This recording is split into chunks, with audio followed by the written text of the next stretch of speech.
조은석 특검이 계엄 해제 당일을 다시 네. 조사를 하고 있다고 하더라고요. 그러니까 사실은 국회가 계엄을 해제한 이후에 한 3시간 넘게 계엄 해제가 이루어지지 않았어요. 네, 그래서 이 맞습니다. 부분에 대해서도 정확한 수사가 이루어져야 되고 그 계엄 해제 과정에 있어서도 국힘 의원들이라든지 대통령실에서 굉장히 방해한 흔적들이 있거든요.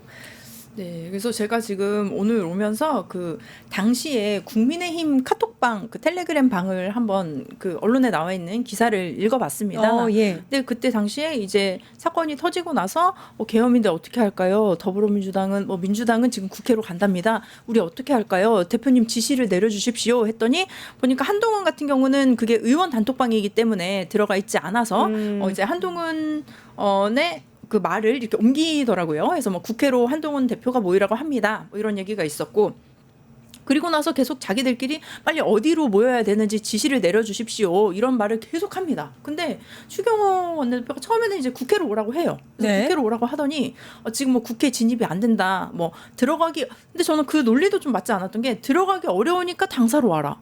이런 얘기를 하더니 또 거기에 동조하는 몇몇 의원들이 있습니다.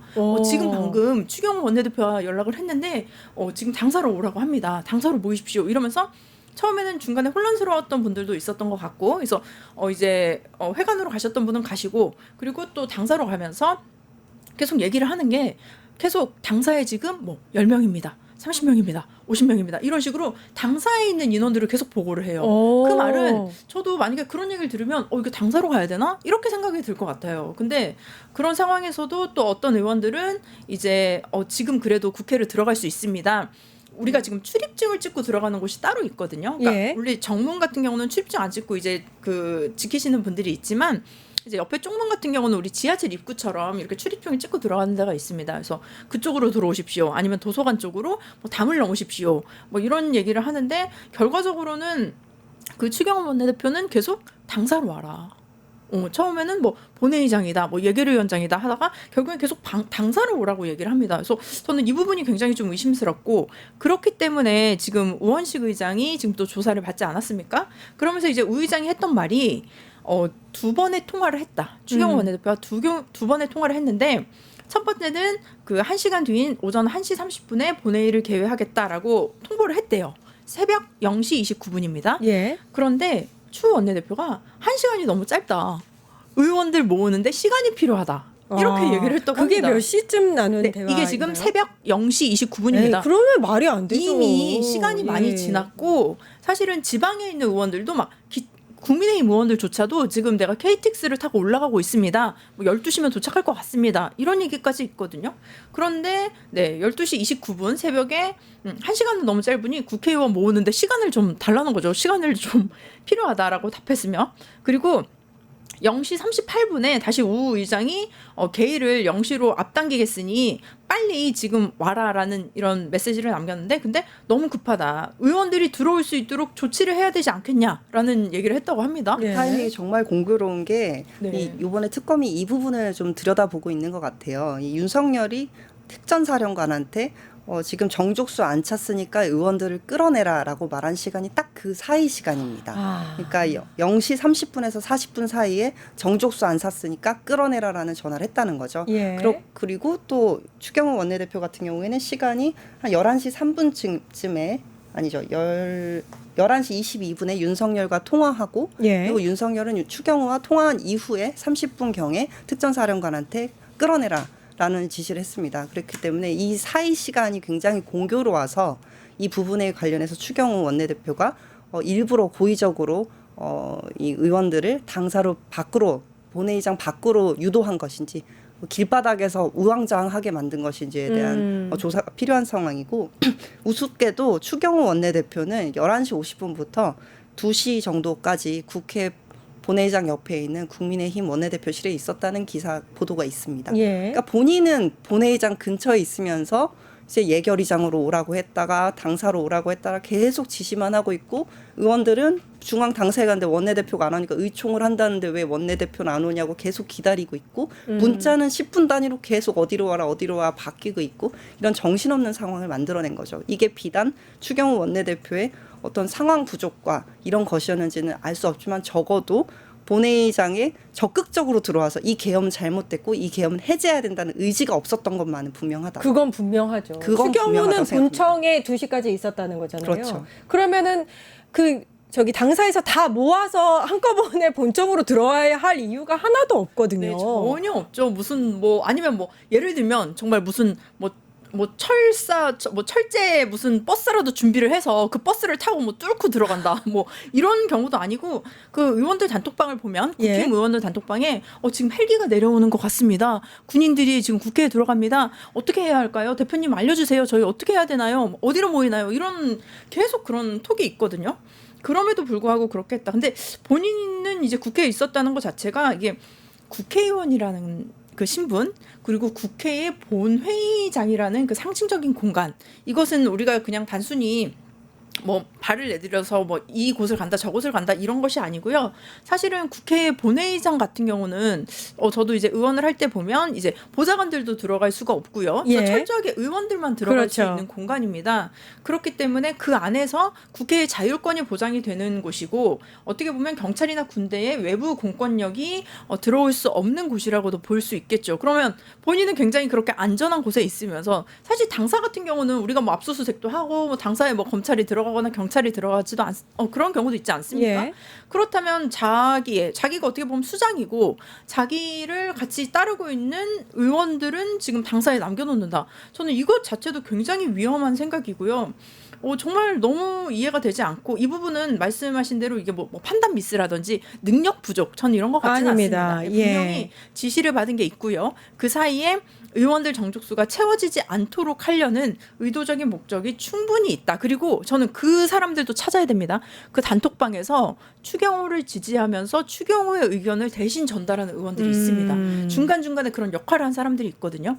그렇다면 저는 그 의원들도 같은 동조 세력, 내람 세력, 또 가담 세력이라고 봅니다. 이게 사실 당시에 이재명 당대표와 민주당 당대표죠.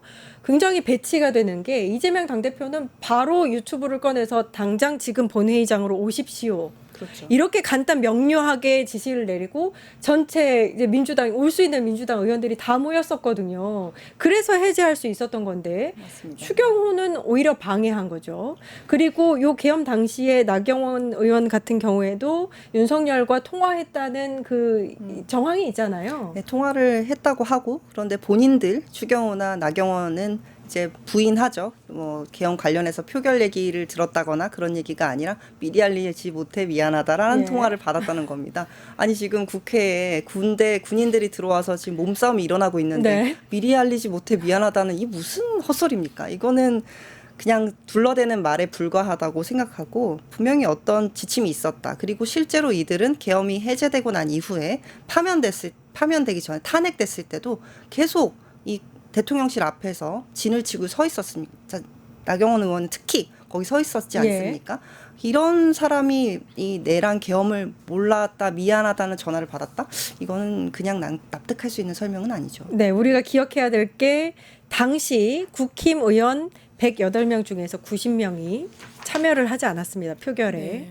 그다음에 이제 국회에서 계엄 의제가 이제 의제가 의결이 된 이후에 윤석열이 곧바로 계엄을 해제합니다. 이렇게 선포를 해야 하는데 곧바로 하지 않았습니다. 한 2시간 정도의 갭이 있거든요. 네. 이 시간 사이에 뭘 했는지도 중요합니다. 네, 일단은 의결이 끝나고 이제 해제 선포와 관련해서 한 3시간 정도 뭐 이제 또 갭이 있는데 그 안에서 분명히 윤석열은 이제 합참 지하 그 지원실에서 군과 안보 인사들과 함께 30여 분간 회의를 했다고 합니다. 예. 그리고 집무실로 이동을 했는데 그 앵커님께서 말씀하신 대로 이후 2시간 동안의 행적이 아직 드러나지 않고 있습니다.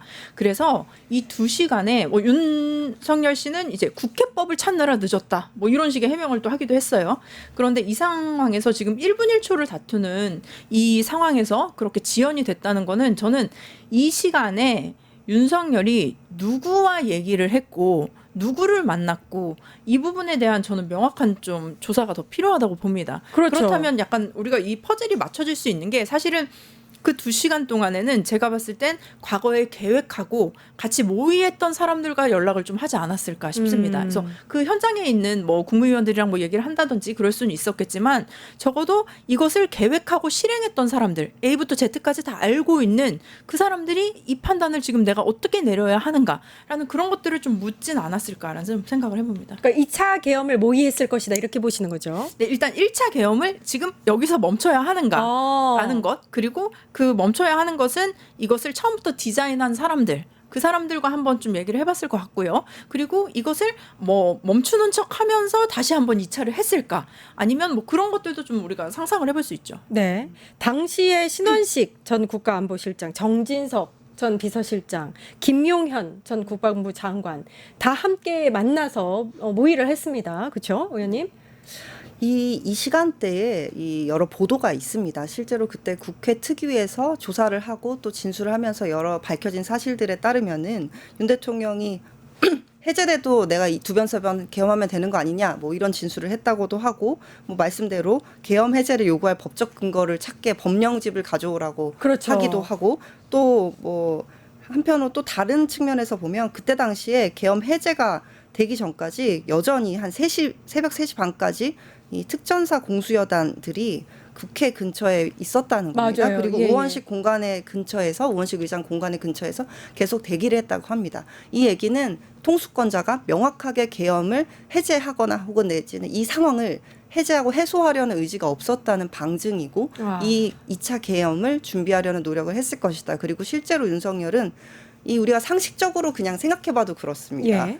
이 우리가 야당이 민주당이 이미 계엄 해제를 자체적으로 할 수 있을 만큼의 의석이 있습니다. 그런데도 윤석열은 이 계엄을 추진했다는 거죠. 어떤 종류의 자신감이 있었다는 것이고 그 이전부터 계속 실패해도 2차, 3차 계엄하면 되지 않느냐라는 발언을 했다는 증언들도 나오고 있어서 분명히 구체적인 계획은 아니었더라도 이 2차 계엄의 모의를 분명히 했을 수도 있다.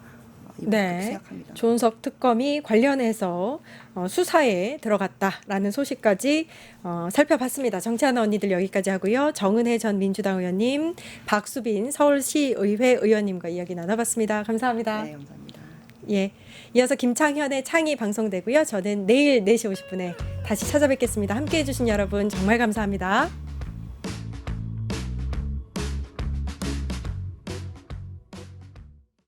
유튜브 구독하고 실시간 채팅과 댓글을 남기시면 매일매일 7,000TTCO를 드립니다. 참여 방법은 통통물 어플을 다운로드하고 회원가입과 로그인을 해주세요. 마이페이지에서 나의 회원 고유 번호를 복사해주세요. 유튜브 구독 후 실시간 채팅이나 댓글창에 고유 번호를 한 번만 입력하면 준비 끝!